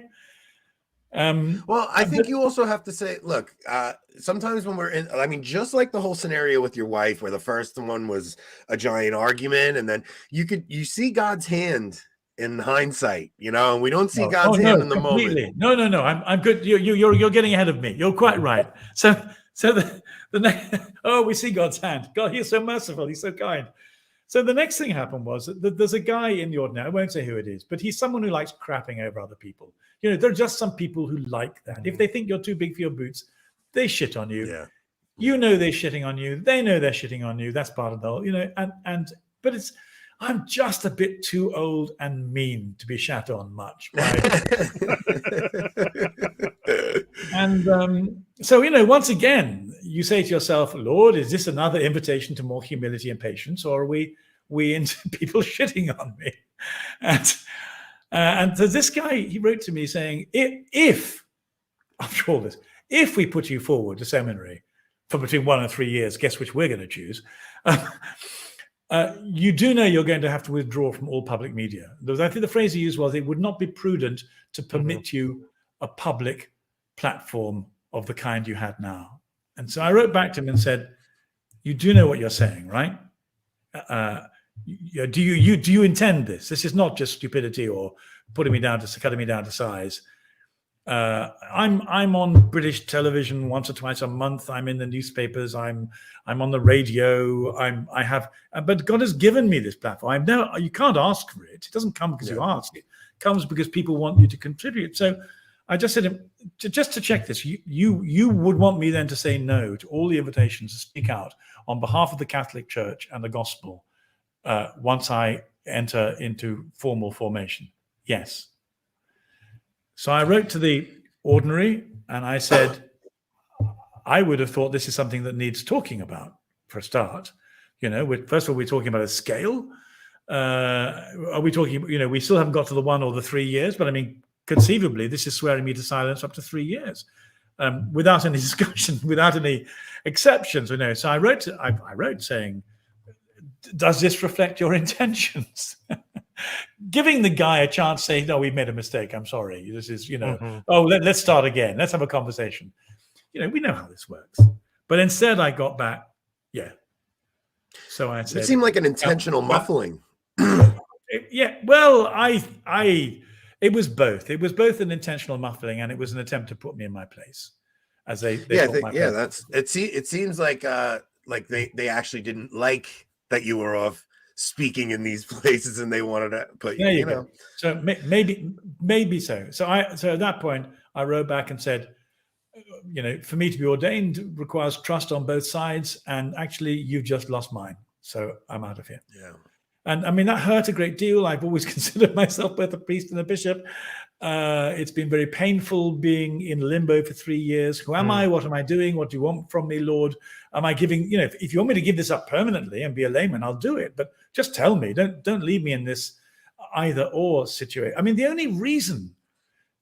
literally the only reason I began to speak out in public was because I'd been consecrated a bishop and I had an apostolic duty to defend the church. Otherwise, I could have sat back and just talked in pubs and bars and on the internet. I didn't do any of this because I needed the publicity. I did it because I believed God had given me an apostolic responsibility for the body of Christ. And so then to give it up was quite hard. But then I said, well, okay, all right. So this is tough. But meanwhile, look at what God has given you. God has given you a voice and a platform. What else would you want? Well, I want to celebrate Mass. Well, you can't do that, but you can have the platform. So I have the platform, and I use it, and I can't celebrate Mass. Well, too bad. Into each life some rain must fall. But yes, I didn't expect to find myself here, but I get to write and fight for the church, and there's nothing else I want to do. And at this moment, that may be the better, more powerful position for you to be in. Well, I think that's true. I can't see. Let me see if I can get rid of this. Oh, I see. Okay, hang on.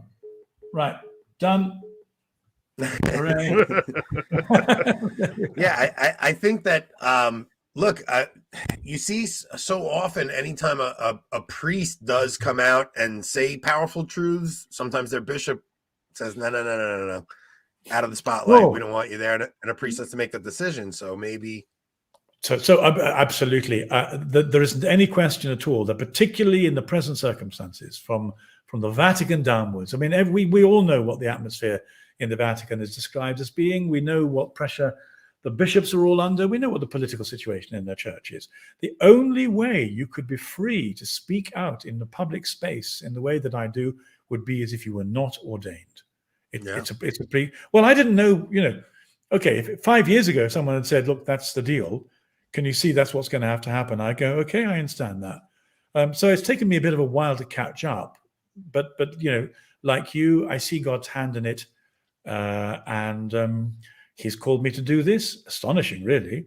He's given me the means to do it. Even more astonishing. And people are becoming Catholics in such numbers. I don't want to sound like boasting or exaggerate, but I mean, so here's a text I got this morning. This morning, it's from a woman in Germany. Dear Gavin, greetings. It's done. Greetings from a newborn Catholic in a state of grace. This is today, this morning. We've been what do our other things say? This is it's mainly personal. She's talking about getting closer and closer. Anyway, today, she's receiving a text today. It's just every day there's a text, an email, someone's come through. I mean, they're not huge numbers, but it's just steadily ticking over, and so I have nothing, no cause to be anything but grateful. Yeah.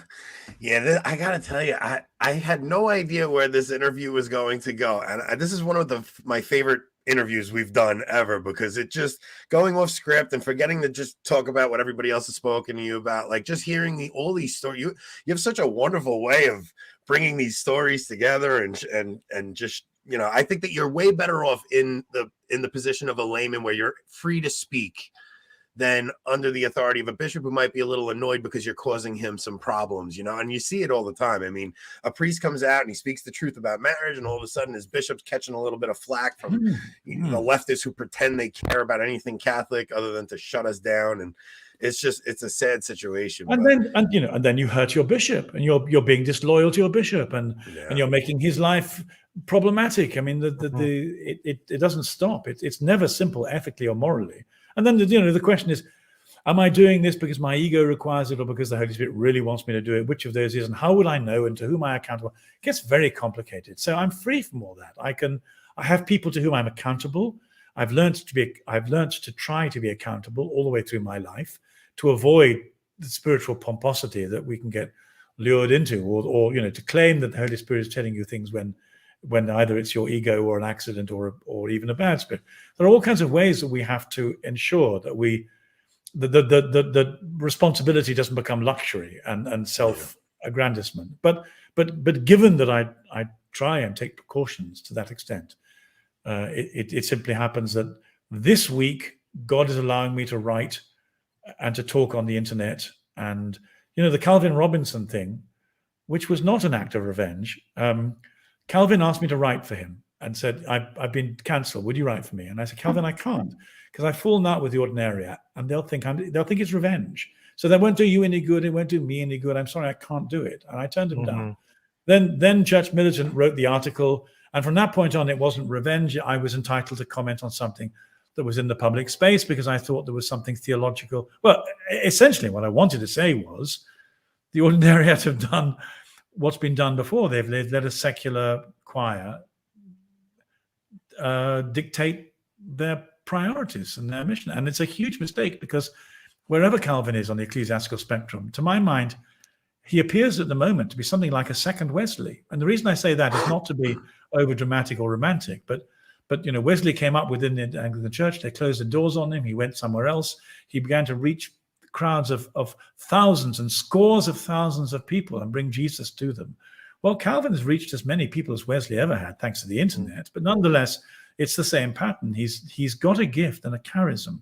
So now he needs to be looked after, but he needs to be defended. And so one of the things I thought I was doing was defending my friend and also a man that God has given a responsibility to from a really silly decision. and if you can present it, and I tried to do it in a way that didn't make it impossible for them to come back, but to be able to say, hey, we're sorry. we should have done that better.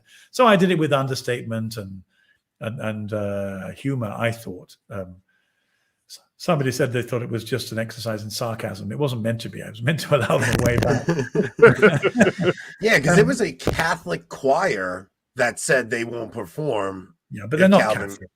They're not Catholic. They're professional musicians. They get paid to go to mass, and the reason they get paid is because if you believe in the transcendence and the beauty of mass, you want beauty, and maybe you have to pay for it. Okay, but you don't let them tell you who can speak or not, and it damaged his reputation. It was mean. It was a mistake. They just need to say sorry, but they haven't been able to bring themselves to that. I was very surprised.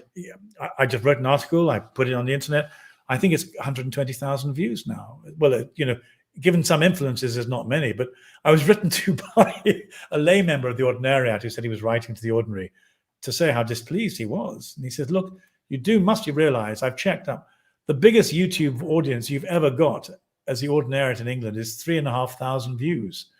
So do you not think there's something wrong if something holding you to account for a mistake has gone to over 100,000? You need to do something about it and address the issue. They won't, but they should do. Especially since the Ordinariate is a place that so many Anglicans have gone to seeking the refuge of having the truth there, because they left when they saw the female bishops being ordained and all those things. So they said, look, I something in them knew this is a line they couldn't cross, and they came to the Ordinariate. So now for the Ordinariate to be caving to those very same issues that led these men to come here it's really sad. I'm a great fan of the Ordinariate. I think some of the Ordinariate priests are the finest priests I've ever met. I think that what Benedict did was amazing, and the liturgy is very beautiful indeed. It deserves to flourish. The people in charge have made a mistake. The thing about mistakes is you just say sorry and you don't make them again. That's all that's required. It's really not so difficult. It's even part of our kind of spiritual discipline. I'm just sorry that they can't see that. But I hope the Ordinariate doesn't suffer. There is a danger, however, that every time that Calvin is asked, why don't you become a Catholic? And above all, why don't you join the Ordinariate? And he then says, as he is saying, they are too small-minded and weak for me to trust them. Yeah, that's a very damaging thing for someone to be saying about the Ordinariate. They should have seen that coming. That's a bullet. It's a very serious bullet that should and could have been avoided. And it is small-minded, though. It is like they're not looking at the battle that is before us.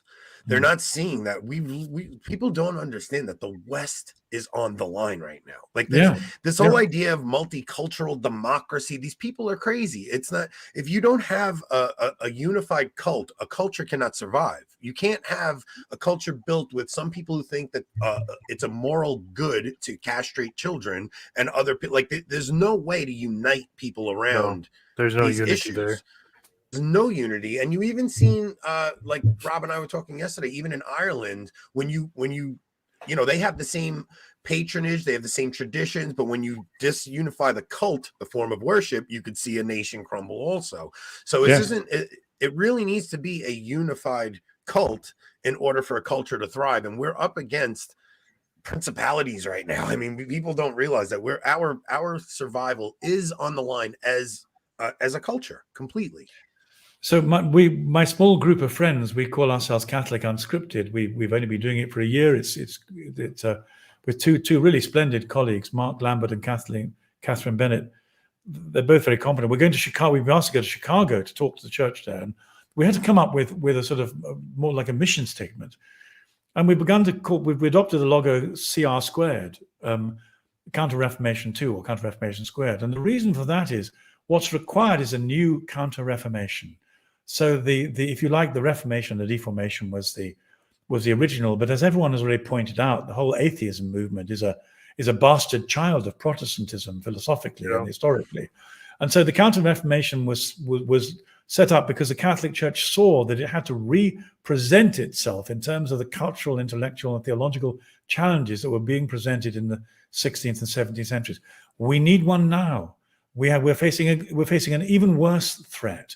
We need a counter-Reformation or counter-Reformation again. So one of the things that we see ourselves as doing is providing a fresh counter-Reformation to the cultural threat that we're experiencing at the moment. You're right. It's as big as it could be. Did you happen to catch the conversation that Bishop Barron had with Tom Holland, the historian? No, I haven't. I caught with Peterson. I know Tom a bit. I haven't caught it yet. So what does he say? So Tom Holland actually he did something with Bishop Barron, and Tom Holland actually says atheism is the natural end of Protestantism. Yes, it is. And he, I mean, it really is. Like, people don't understand. It's so funny when you see Protestants go on and on about the New World Order. It's like, you guys are the New World Order. Yeah. The Old World Order is Christendom. It's a unified church and state in some way, you know, like the whole idea of separation of church and state is what led to us eventually coming down this path. Like you had, you know, when we had monarchy and the church and the church would work together with a monarchy to make sure that is a true culture. Okay, we could argue about that. I'm not saying you're wrong, but I think that needs more nuance. But you've also missed out something I think that's more important with respect, and that is it's the whole sanctification of the individual, the kind of development of the Cartesian thing that the Renaissance is predicated on. But it's basically hyper individualism. Whatever I as an individual deem right is true, irrespective of my relationship with history or my community. And the moment a Protestant gets to say, I will read the Bible any way I like, Dawkins can say, well, okay, I'll read the Bible any way I like too. Yeah. And then irrespective of the fact that a philosopher like Ian McGilchrist comes along with his book, The Divided Brain, and says, actually the brain, you know, part of the brain does spatial measurement and manages facts, and the other part of the brain deals with meaning, but they have to speak to each other. And all the atheists are doing is dealing with, in a schizophrenic way, with one part of the brain, and therefore completely unable to understand religious literature because they mistake it for another form of communication. And so, but only Protestants could have led to the situation where an individual can, in their separateness, make a pronouncement of absolute value without any reference, not only to the other side of their brain, but to history and to philosophy and to, you know, it's a Protestants set it up to be like that. The atheists are the new Protestants. It's so funny. They are Protestants. But yes, like, they're protesting against what and you can see that this obsession with, like, I keep seeing all these Neil deGrasse Tyson clips coming up on YouTube, and he's constantly trying to throw shade at the church and saying, you know, he tried saying that Saint Joan of Arc was actually burned at the stake because she wore men's clothes in battle and she was the first trans. It's like, you people are just so absurd with the things that you come up with, man. And it really is a form of Protestantism. They're just, look, I think everyone knows deep in their hearts the Catholic faith and the Catholic Church is that foundation they need to see crumble in order for whatever it is that comes next to come. We are the last bastion of reality, essentially. Well, we are, but also it seems to me that only the Catholic Church has a reliable philosophy of the sanctity of the human person. Protestantism has given way to capitalism. It doesn't understand abortion. It won't accept the beauty and the mystery and the miracle of conception at birth. it's on a sliding scale where it's unable to make any objective or absolutist claims metaphysically or morally. The only church that can do that, I mean, I leave aside orthodoxy, which I consider simply to be our sister church, and part of the, I have a well, especially because on. the Orthodox truly understand holiness. Yeah, they understand holiness. So I that's why I would say I have the same view as you, as them being our sister church. Yeah, but exactly so. So the really critical thing is the sanctity of the human life. All that's probably too much to say, but the profound disagreement between us and the progressives is that we understand that every single life has a sanctity to it. We're not allowed to mess with. You don't make life, therefore you can't take it.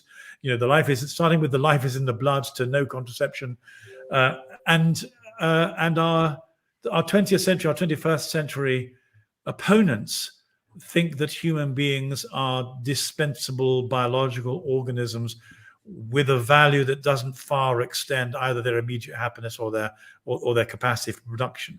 These are such entirely different views. They produce different civilizations. What they don't understand is, well, we've seen we're back to Marxist-Leninist Russia. We've seen with Russia and China what happens if you adopt the Protestant capitalist reductionist view of human nature. Only the Catholic Church has the philosophical and ethical equipment to resist it. It's so crazy when you hear people who have no idea what the church is say religion was just invented to control people. And it's like, if you really think about it, if that's true, why is the government so against religion? Like, if you really thought that religion was a way to control people, why is the government so anti-religious and so hell-bent on getting religion out of the public space and telling you to go do this in your private world? Don't yes, bring this into the public. But if there's a step almost behind yours argumentatively. Your perfectly proper response is predicated on the notion that this is a semi-reasonable mistaken critique. It isn't semi-reasonable. It's a lie. Every generation tells lies about the church.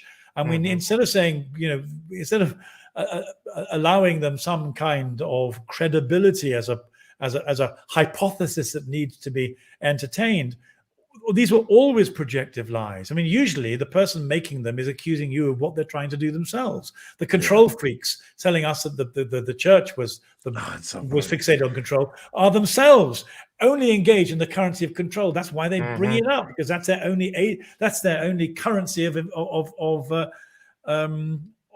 involvement. That's why they're doing it. But anybody with any sense of history and any sense of the Gospels knows that's not true. And one of the things I always say is that the beauty of Christianity is whenever it goes wrong, it's capable, it's even programmed to go right again. You just have to say, you are not being faithful to your foundational documents, on your knees, apologize and try again. Yeah. And Christianity reforms itself. Well, again, there isn't any. What other system is there that has that corrective built into it? There isn't any. It's one of the reasons Christianity is so simply, utterly wonderful. People just have to say, you're not allowed to take revenge. You were mean. Apologize. Forgive. And we get on our knees and we do it. That's what's so scary about the new ideology that's out there. There's no forgiveness. No. It's like you see they go after people and they want to cancel them, and then they just want to. There's cancel not even a cultures forever. It's forever. There's no ability to repent and be forgiven and come back. There's none of that. It's just really. That's right. I mean, that's the really, really awful thing about woke culture. It's all revenge. It's guilt by association. No one's allowed their own autonomy or responsibility. And there's never, ever any forgiveness, forwards or backwards in time. It's absolutely terrifying. Why would anybody think that was an improvement on something that dignified you with an authenticity you never had to earn and could forgive you both forwards and backwards in time? I mean, there's no comparison. I think it's another thing that shows that the errors of Russia that Our Lady warned us about. Yes, absolutely. It wasn't the economics of communism. It was the denial of reality by Marxists. It was the inability to forgive. I mean, once you had the shadow cast on you in the Soviet Union, you were done for. It's the father of lies, giving his lies a form of incarnation in history and time. And and why do they always go for the church for anybody else? Because we can see through them, and we have the equipment and the discernment, the insight to expose them for what they are. But we should be doing that. And the problem I have is when Christians take up this kind of milksop form of liberalism and say, oh, well, they mean well, or there's a bit of truth in the system, or they want to make people's lives better. And the answer is no, you're dealing with something that intends to destroy the truth, destroy the church. It's set against God the Father. The other day, I'm just back in my small house in France, and one of the things I do in Lent is try and make sure I read a gospel through from beginning to end. And so on the way down, I put the Gospel of John on, and a wonderful reading by David Suchet. And things always hit you afresh. And the thing that hit me afresh was that this constant battle between the prince of this world and the Father. All the time in John, Jesus is saying, I and the Father are one. I'm doing this because the Father has given it to me. By knowing me, you'll know the Father. The Father, this is the Father's project. Love me, love the Father, love me. And the antithesis is, he's the prince of this world. He's the father of lies. He wants to set himself up as your father instead of your father. It's this clash of the two fathers with Jesus in the middle, telling us how we can know the difference between them. And so, when one sees that the ingredients of the way in which the people who are against us are driven by demonic distortion of reality, we need not just to say we have a better ideology. We have to say this is a fight for the soul of humanity. And again, I just think the church should be out there telling the truth more vigorously, and in the terms that people won't understand to begin with, but will resonate when it's put before them. I think the biggest sin of ecumenism is that we're always saying, well, they have some of the truth, and this is what, and we should highlight this, and they never make the distinction of the dangers of these other philosophies and religions and things like that. Yeah, you can highlight all the similarities all you want, but if you don't highlight the dangers, you're giving people the impression that all paths lead to God, and they don't all lead to God. C.S. Lewis was very good on this. I rather like the fact that an Anglican intellectual is the defeater of all ecumenism. He said that the thing about Christianity is it works like maths. You do the problem, and then if you go wrong somewhere, you cannot ever get to the solution by continuing. You have to go back to where you went wrong and put it right. So I'm absolutely clear that the only salvation for Protestants is to come back to Rome. That the road that they've taken is part of a wrong calculation, and they can only get it right by going back to the Reformation and then heading back to Rome. And then, real ecumenism is bringing the gifts that God in his great mercy has given to so many people, because he's generous beyond belief, and putting them back at the altar in St. Peter's and saying, Lord, here they are for your bride. I've been playing with them outside the park, but they belong here. I bring them back to you. Thank you for giving them to me. They're wonderful, but they belong here. Wow, Gavin sounds like a rigid backwardist. He wants everybody to go back. Gavin, this was such an awesome conversation. I can stay on talking to you all afternoon. I do have to head out to work in a few minutes. Would you come back on with us? Because I had such a great time talking, and I'd love to talk about maybe a theological topic with you, because you seem to have such a rich knowledge of. So even when I would come up with a point, you'd actually back me up. I would love to really dig in and see some of these ideas that you have that maybe aren't getting out, because every interview you do is about your conversion from becoming Anglican to Catholic, and I feel like you have such a wealth of knowledge that people aren't getting. Well, you're very generous. I enjoy talking to friends, and I especially enjoy having the way we see things refined, so we can see them more clearly and articulate them a bit better. So it would be a real privilege to talk to you guys again. Thank you for having me. I would love to. So, Rob, do you have anything? I talk over everybody all the time. I'm sorry. I was just going to ask him. You talked a lot about the platform and the ministry as. Where can people go to you mentioned the Catholic Unscripted podcast. Yes, I mean, if just so I love the Catholic Unscripted trio is really good. I'm with two very gifted friends, but otherwise, if you just Google me on put Gavin Ashenden into YouTube, or my webpage is ashenden.org. It's easy to find. Then most of the stuff that I write, I kind of bring back there after the editors feel I've given it space on their platform. So yes, just ashenden.org and YouTube, and that's where my stuff is to be found. And guys, go and subscribe to Catholic Unscripted. I just found it. I just subscribed. I can't wait to listen to some of these conversations. And Gavin has his own channel at Dr. G Ashenden too. I do, but yeah, everything goes up on my channel, including, so it's all there on YouTube. But I think the conversations that Catherine and Mark and I have, I always find immensely rewarding myself. And again, part of the problem is that, I mean, I'm sure you found it yourselves, because here we have three people talking together, sharpening their insights with each other. We need forums to have conversations in which people can inspire each other, correct, refine, fertilize, whatever. And it's also more entertaining than having someone just talk to you, or even having two talking heads, which after a while can get a bit tedious. So great. Anyway, thank you so much for having me on. I'd love to come and talk to you again. Lovely to meet you. Oh yeah, I can't wait. We'll set something up, and I'll probably reach out, and we'll see when we can get you back on. Okay.